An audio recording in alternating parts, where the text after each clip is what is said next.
Selamat pagi semuanya. Perkenalkan, nama saya Kadek Kresnadana Widjana, nomor absen 6 dan NIM 221561338. Sekarang saya akan menjelaskan tentang kasus pelanggaran etika profesi. Kasus yang saya dapat adalah kasus KAP Hans Twanakota dan Mustafa yang melibatkan PT Kimia Farma.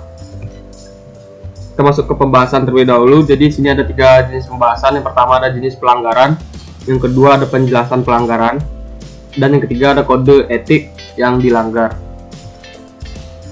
Jenis pelanggaran yang telah dilakukan oleh KAP Hans Twanakota dan Mustafa adalah melanggar prinsip dasar etika profesi akuntan, terutama integritas, objektivitas, dan perilaku profesional. Akuntan publik Hans Twanakota dan Mustafa ikut bersalah dalam manipulasi laporan keuangan.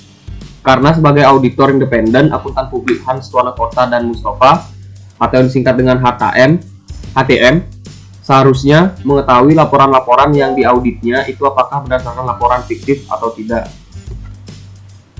Masuk ke penjelasan.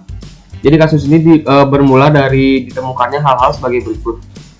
Dalam rangka restrukturisasi PT Kimia Farma Tbk atau PT KEF, Ludovicus Sensiwe selaku partner dari KAP HTM yang diberikan tugas untuk mengaudit laporan keuangan PT KEF untuk masa 5 bulan yang berakhir pada 31 Mei 2002 menemukan dan melaporkan adanya kesalahan dalam penelitian persediaan barang jadi dan kesalahan pencatatan penjualan untuk tahun yang berakhir pada 31 Desember 2001. Berdasarkan hasil pemeriksaan BAPEPAM, diperoleh bukti sebagai berikut. Terdapat kesalahan penyajian dalam laporan keuangan PT KEF. Adapun dampak kesalahan tersebut mengakibatkan overstate laba pada laba bersih untuk tahun yang berakhir 31 Desember 2001 sebesar 32,7 miliar, yang merupakan 2,3% dari penjualan dan 24,7% dari laba bersih PT Kimia Farma Tbk.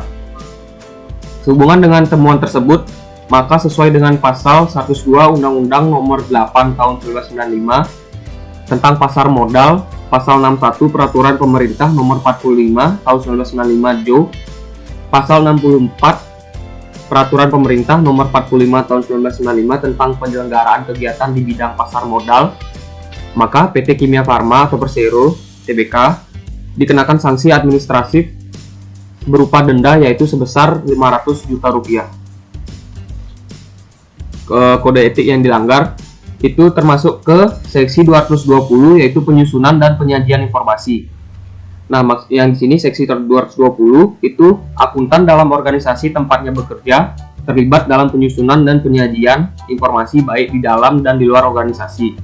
Informasi tersebut dapat mencakup informasi keuangan dan non-keuangan yang mungkin tersedia bagi publik atau digunakan untuk keperluan internal. Nah, seperti diketahui, perusahaan farmasi terbesar di Indonesia itu telah mencatat laba bersih 2001 sebesar 132,3 miliar. Namun kemudian Badan Pengawas Pasar Modal atau BAPEPAM menilai pencatatan tersebut mengandung unsur rekayasa dan telah menjadi penggelembungan. Terbukti setelah dilakukan audit ulang, laba bersih 2001 seharusnya hanya sekitar 100 miliar. Sehingga diperlukan lagi audit ulang laporan keuangan per 31 Desember 2001 dan laporan keuangan per 30 Juni 2002 yang nantinya akan dipublikasikan kepada publik.